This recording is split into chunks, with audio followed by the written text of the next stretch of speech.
விவசாய தொழிலை ஒரு சகோதரத்துவ மனப்பான்மையுடன் அணுகும் ஜவுளி தொழில் மக்களின் மனநிலையை கேட்டறிந்த பொழுது, இல்லை நீங்கள் போட்டால் தான் சாப்பாடே எங்களுக்கு, அதில் எந்த மாற்றமும் கிடையாது.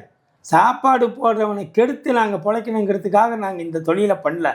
சேலத்தில் விவசாயத்துக்கு அப்புறம் தொழில்னு பார்த்தோம்னா நமக்கு அதிகப்படியாக வேலை வாய்ப்பு கொடுக்கறது பார்த்தோம்னா நம்ம ஜவுளி தொழில் தான். ஸோ அதனால் அது ரொம்ப விரிவடையணும். அதுக்கு மக்களோட ஒத்துழைப்பு தேவை.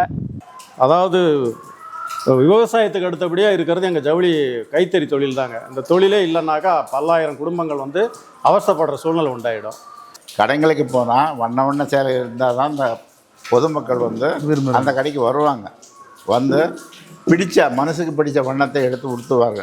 அவங்கெல்லாம் அந்த மாதிரி பார்க்கும்போது வண்ண வண்ண சேலைகள் கடையில் இருந்தால் தான் அந்த கடைக்கு மரியாதை. அது மாதிரி நாங்களும் வண்ண வண்ண சேலைகளை தயார் பண்ணி கடைங்களுக்கு கொடுத்தா தான் கடைங்களுக்கு வியாபாரம் நடக்கும், எங்களுக்கு குடும்பம் ஓடும். அது மாதிரி முக்கியமான பங்கு வகிக்கிறது இந்த வண்ணம், கலர் பட்டறை. இந்த கலர் பட்டறையை தடுக்கிறது எந்த விதமான முகாந்திரமும் இல்லை.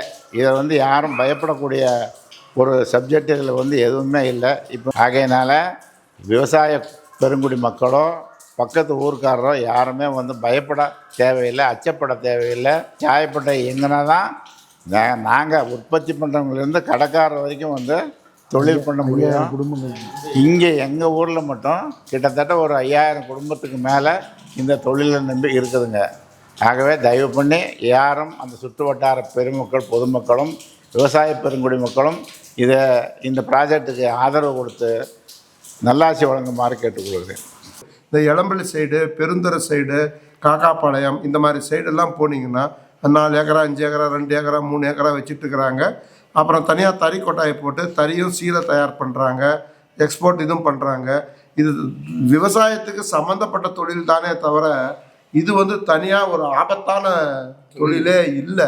விவசாய சம்மந்தப்பட்ட விவசாயம் இன்னும் அபிவிருத்தி பண்ணுற தொழில் தான் இந்த நெசவு தொழில், இந்த ஜவுளி தொழில். அதுதான் அங்கே கொண்டு வரமே தவிர வேறு எதுவுமே கிடையாது. நிலத்தடி நீர் எடுக்கிறது எங்கேயுமே போர் போட மாட்டோம். ஏன்னா நமக்கு இப்போ நான் முன்னாடியே சொன்ன மாதிரிங்க 100 லிட்டர் தண்ணி யூஸ் பண்ணுறோன்னா அதில் 96லேருந்து 98 லிட்டர் நமக்கு மறுசுழற்சி மூலமாக நமக்கு திரும்பி கிடச்சிருது.